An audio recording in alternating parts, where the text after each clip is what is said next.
موضوع چل رہا تھا کتاب محسن و زبان محسن میں سے رجال الغیب کی دنیا، رجال الغیب کی دنیا موضوع چل رہا تھا، تو جہاں سے بات ہماری پچھلا بیان مکمل ہوا تھا وہیں سے ہم اس کو شروع کرتے ہیں۔ تو حضور داتا گنج بخش والا واقعہ میں نے بیان کیا تھا کہ حضور داتا گنج بخش کا رجال الغیب کا ذکر چل رہا تھا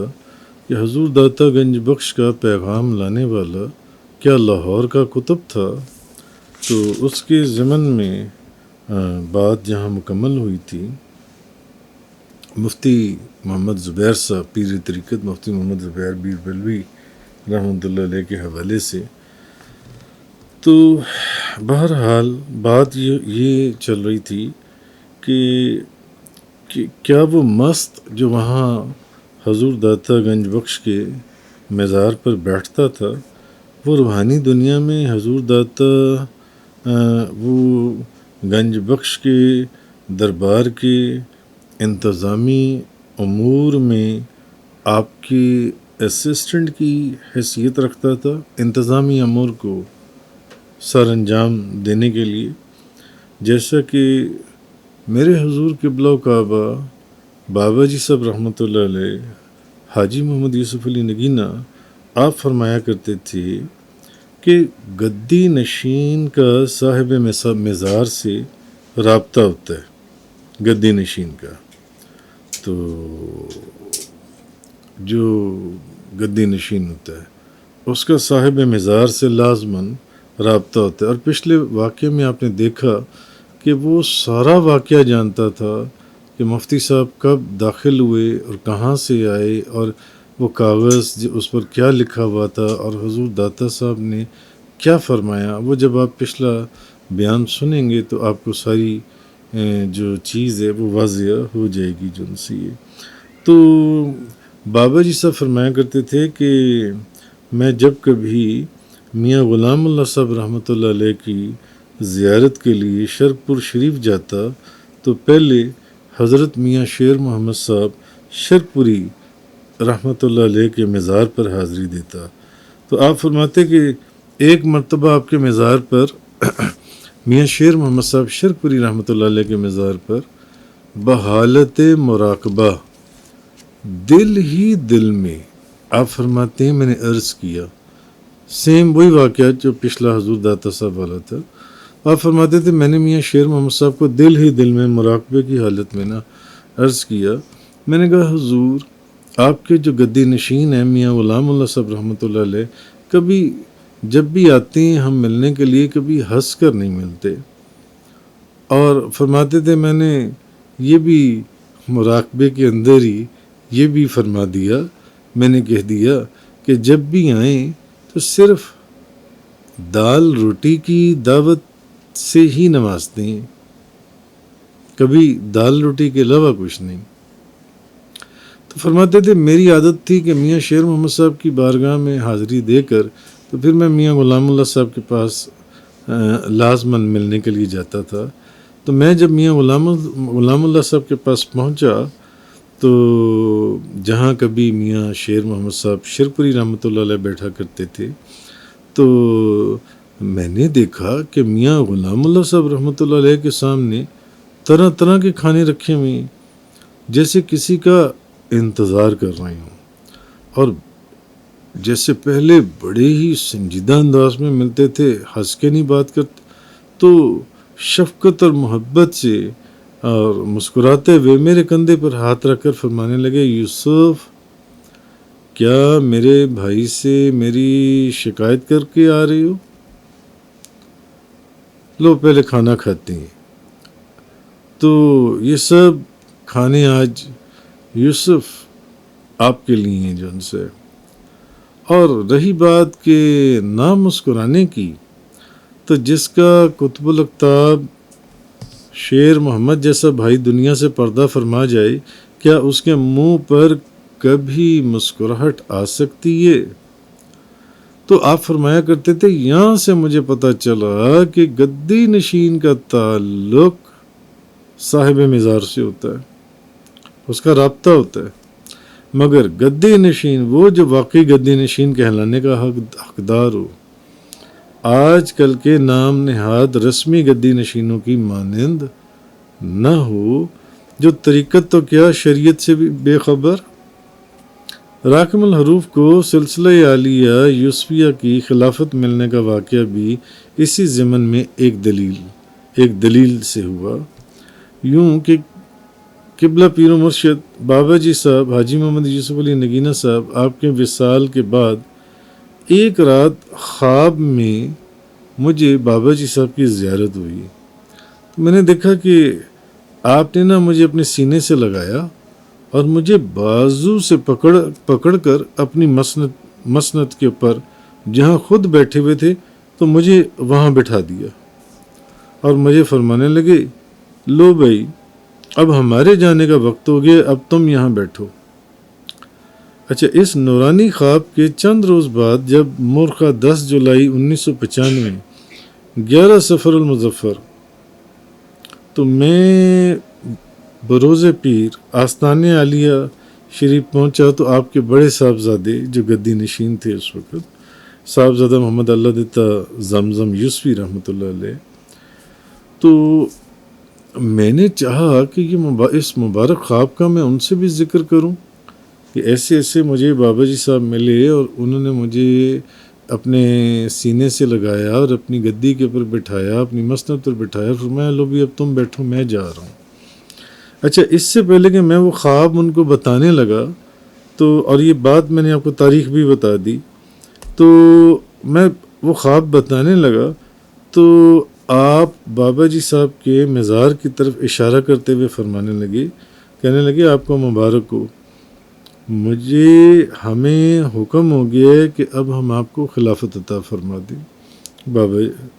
تو اس واقعے سے جہاں شیخ طریقت کی بندہ ناچیز پر شفقت اور عنایت واضح ہوتی ہے، وہاں گدی نشین کا صاحب مزار سے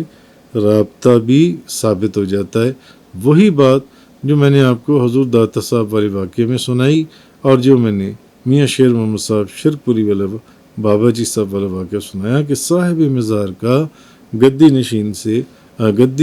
نشین کا صاحب مزار سے ایک روحانی رابطہ ہوتا ہے۔ تو خیر، اب مفتی محمد زبیر صاحب کا جو ذکر چل رہا تھا وہی حضور داتا صاحب والے واقعے کے سلسلے میں سے، اب ان سے دوسری ملاقات کے بعد ملاقاتوں کا سلسلہ اتنا بڑھا کہ جیسے عرصہ دراز سے ہم پیالہ اور ہم نوالہ ہوں، چونکہ مفتی صاحب مست درویش والے واقعے سے بے خبر تھے۔ چنانچہ کچھ دنوں بعد جب میں نے ان کو سارا واقعہ سنایا کہ حضور داتا صاحب یہ واقعہ پیش آیا، اس درویش کا سارا واقعہ، تو وہ زار و کتار بہت روئے، کہنے لگے نبی کریم صلی اللہ علیہ وسلم کی امت میں یہ وہ لوگ ہیں جن کے علم اور زبان پر ہمارا نام آنا بھی بخشش اور جنت کی خوشخبری ہے۔ رسول کریم صلی اللہ علیہ وسلم نے فرمایا، کتنے ہی لوگ پراگندہ حال، خاک آلود بال اور پرانے کپڑے پہنے ہوتے ہیں، نہ کوئی ان کی پرواہ کرتا ہے اور نہ ہی کوئی توجہ، لیکن اگر وہ اللہ کی بارگاہ میں قسم کھا بیٹھیں، یعنی ان کے باطن کا حال اور ان کی حقیقت یہ ہے کہ اگر وہ اللہ کی بارگاہ میں قسم کھا لیں تو اللہ ان کی قسم کو پورا کر دیتا ہے، یعنی اگر وہ یہ کہہ دے کہ اللہ ایسا کرے تو اللہ ان کی لاج رکھتے ہوئے ویسا ہی کرتا ہے۔ حدیث میں نبی کریم صلی اللہ علیہ وسلم نے فرمایا۔ اب عینیہ بن حسن الفزاری جو قبیلہ مدر کا سردار تھا، وہ اسلام لانے سے پہلے ایک دفعہ بارگاہ رسالت میں حاضر ہوا، وہاں حضرت سلمان فارسی اور حضرت ابو ذر غفاری وغیرہ اور دیگر فقراء صحابہ کرام بیٹھے نعمت دیدار حبیب سے لطف اندوز ہو رہے تھے، نبی کریم صلی اللہ علیہ وسلم کی زیارت سے۔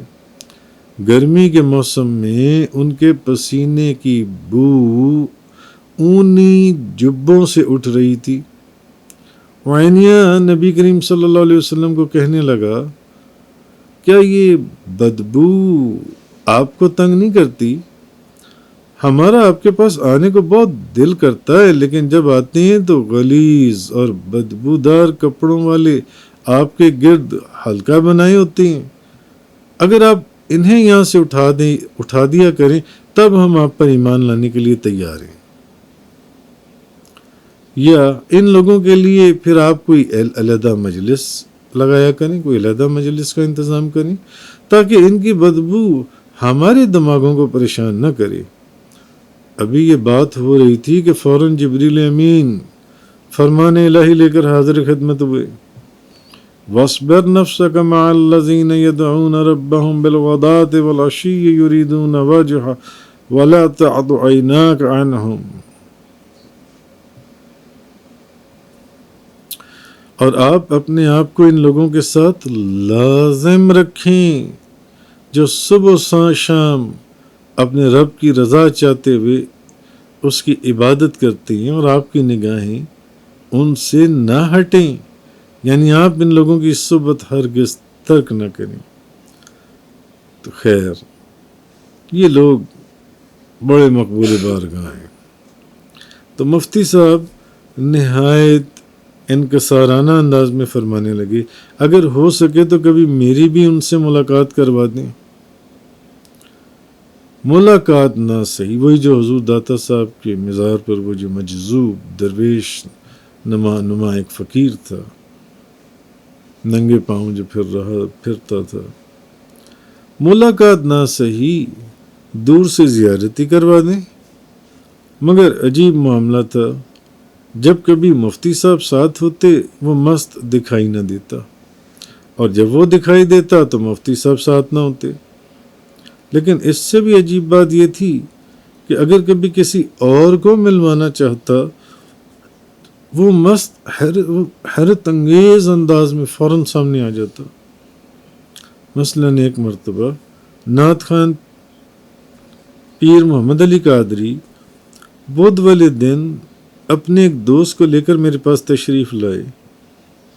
ان کا دوست مجھ سے کہنے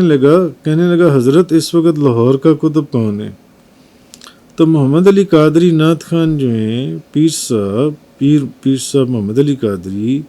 وہ ہنستے ہوئے کہنے لگے حضرت اس کو لاہور کا کتب دکھائی دیں۔ خیر، اگلے دن اب اتفاق سے جمعرات کا دن تھا، اور جمعرات عصر کے وقت حضور داتا صاحب کے سین میں بیٹھا ہوا تھا اور مزار شریف اور گنبد شریف کو دیکھے جا رہا تھا۔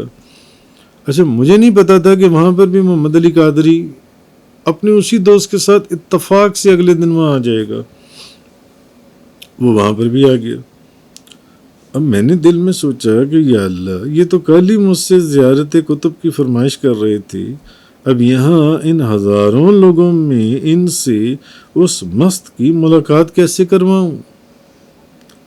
ابھی اس خیال کا دل میں آنا ہی تھا کہ وہ مست سامنے حاضر۔ محمد علی اور اس کے دوست سے ہاتھ ملانے کے بعد بندہ ناچیز سے غالباً بغل گیر بھی ہوئے، اور یہ گئے وہ کہاں سے ظاہر ہوتا، کہاں چلا جاتا، کچھ معلوم نہیں تھا۔ اسی طرح ایک دن داتا صاحب مواجہ شریف میں دوران مراقبہ ان کا خیال ذہن میں کیا آنا تھا کہ جب آنکھیں کھولیں تو ان کو اپنے سامنے